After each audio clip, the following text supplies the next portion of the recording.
If you operate an industrial site, manufacturing, concrete, marine, you name it, you've probably heard the terms stormwater and process water, and they sound pretty similar, right? But when it comes to compliance, they are not the same thing, and mixing them up can cause some big headaches. So what's the real difference, and how do you know which one you're dealing with? Let's break it down simply.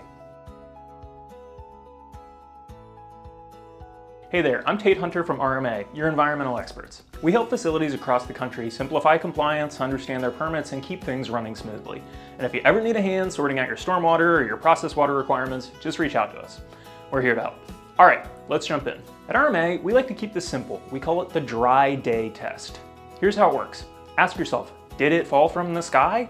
If the water came from rain or snow or sleet or hail, that's stormwater.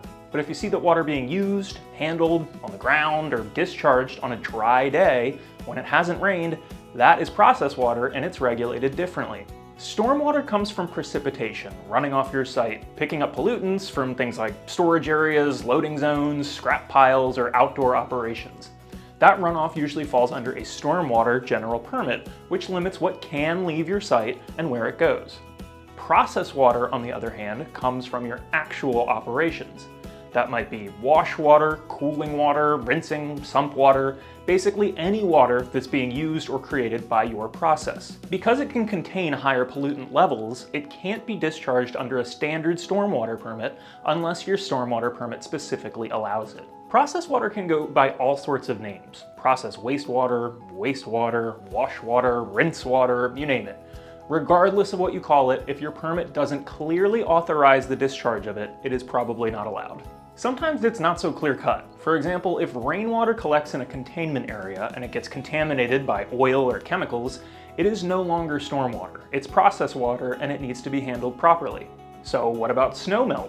When snow builds up all winter and then it melts, it can carry a heavy dose of sediment or oil or salt.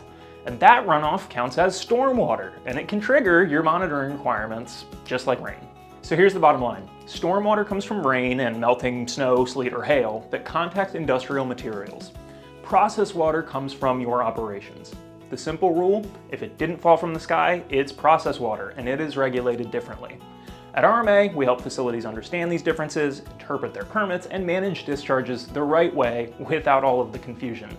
If you're ever unsure what kind of water you're dealing with or what your permit allows, don't guess. Contact us at RMA and we'll help make sure your stormwater is really stormwater, your process water stays where it belongs, and your site stays compliant.